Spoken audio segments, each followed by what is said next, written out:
श्री संदीप कुमार।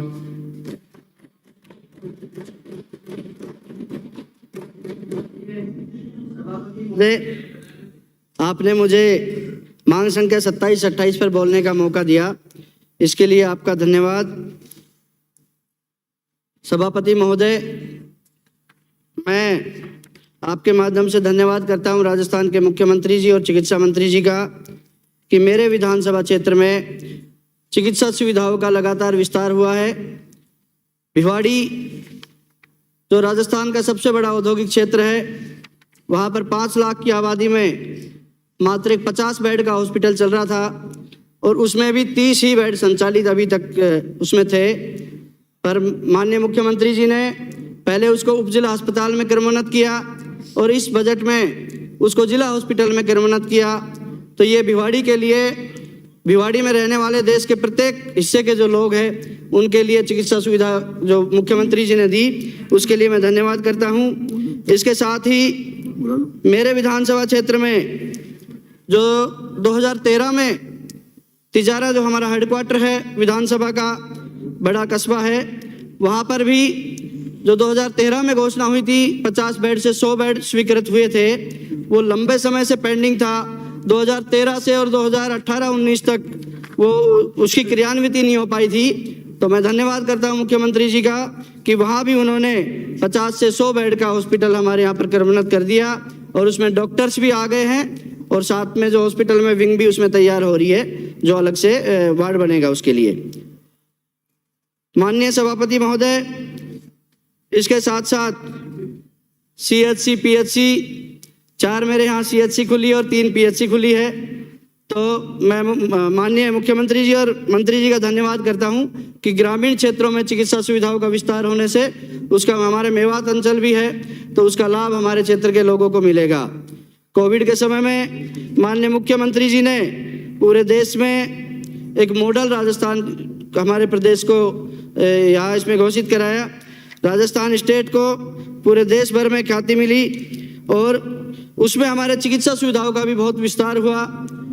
उसमें मेरे विधानसभा क्षेत्र में हमने विभिन्न हमारे वहाँ पर स्वयंसेवी संस्थाओं से, हमारे भामाशाहों से सहयोग लेके सभी हॉस्पिटलों में ऑक्सीजन की पाइपलाइन की हमारे यहाँ पर व्यवस्था हो गई है। करीब 40 बेड जो हमारे CHCs है उनमें ऑक्सीजन पाइपलाइन की व्यवस्था हो गई। उनमें हमारे जो एक्सरे की मशीन है उन सब की व्यवस्था हो गई। जो और चिकित्सा सुविधाओं में जो जांचों के लिए जो मशीनें हैं उन सब की भी व्यवस्था वहाँ पर हमारे यहाँ पर हुई। मैं माननीय मंत्री जी से आपके माध्यम से ये निवेदन करना चाहूँगा कि कुछ हमारे क्षेत्र की मांग है जो वहाँ की चिकित्सा सुविधा के लिए ज़रूरी है।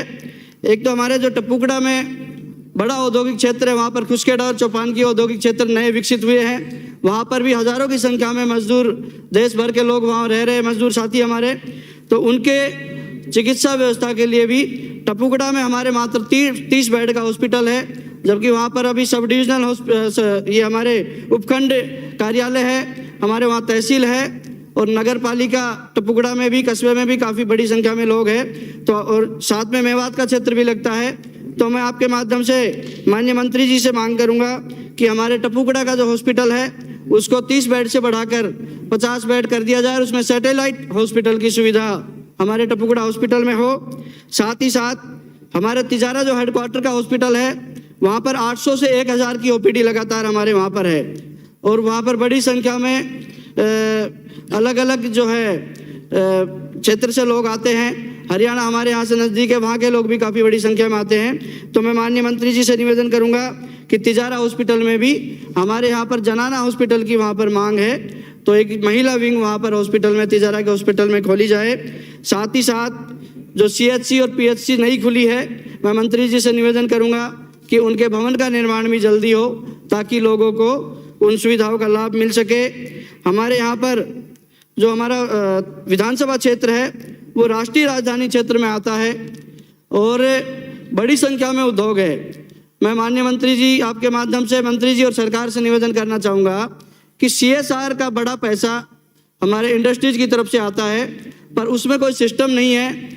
मैं आपके माध्यम से ये निवेदन करता हूँ कि CSR का पैसा सही जगह पे लगे, हॉस्पिटल की सुविधाओं का विस्तार हो। हमारे वहाँ पर प्रदूषण इंडस्ट्रीज फैला रही है, वहाँ पर पानी हमारे दूषित हो गया, हवा हमारे दूषित हो गई। जब इंडेक्स देखते हैं तो इंडेक्स हमारा सबसे टॉप में मिलता है, एशिया के मानकों में सबसे टॉप में पॉल्यूशन में भिवाड़ी आता है और उसके कारण से बहुत सारी बीमारियां फैल रही है। तो CSR के माध्यम से उनको पाबंद किया जाए। आपके माध्यम से मैं निवेदन करता हूं कि उनको पाबंद किया जाए कि चिकित्सा और शिक्षा के क्षेत्र में वो CSR का पैसा स्थानीय क्षेत्र में वो लगे। वो देश भर के विभिन्न जगहों पे NGOs के माध्यम से पैसा लगाते हैं, तो वो CSR का पैसा सही जगह पे लगे। जैसे हमारे यहाँ पर एक हॉस्पिटलों में एक हमारे जैसे सोनोग्राफी मशीन की आवश्यकता है तिजारा में। पहले सोनोग्राफी की मशीन लगी थी, उसमें ट्रैकर नहीं है, तो बंद की बंद मशीन धरी की धरी रह गई। ऐसे 10 साल पहले वो मशीन आई थी और उसमें ट्रैकर नहीं, वो पहले उसमें हमारे वहाँ पर सोनोलॉजिस्ट नहीं था, सोनोलॉजिस्ट आया तो अब उसमें बता रहे उस मशीन में ट्रैकर नहीं होने की वजह से वो मशीन हमारी कामयाब नहीं है। तो एक सोनोग्राफी की मशीन भी लगे और साथ ही साथ सर्जरी के हमारे यहाँ पर सारी व्यवस्था है। सर्जरी के लिए हमने भामा साहू से और विधायक कोष से सर्जरी वार्ड वहाँ तैयार करा दिया। तो सर्जन हमारे तिजारा में नहीं है। माननीय मंत्री जी से निवेदन है कि वहाँ पर हमारे डॉक्टर्स लगाए जाए। मैं धन्यवाद करता हूँ मुख्यमंत्री जी और मंत्री जी का कि 1700 डॉक्टर्स की अभी कल सूची आई है नई, उसमें भर्ती कर दी गई है। फिर भी स्पेशलिस्ट डॉक्टर कुछ हमारे यहाँ पर मांग है, तो मैं मंत्री जी से मांग करता हूँ कि वो सभी उनकी भी डॉक्टर से लगाए जाए। साथ ही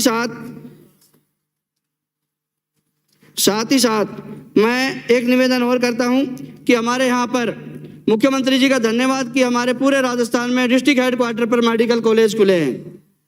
हमारे भिवाड़ी में आज जिला स्तर की सारी सुविधाएं हैं। वहाँ पर पुलिस जिला मुख्यमंत्री जी ने बनाया, डिस्ट्रिक्ट हॉस्पिटल वहाँ पर चल रहा है और जिला स्तरीय सभी वहाँ पर कार्यालय वहाँ पर स्थित है।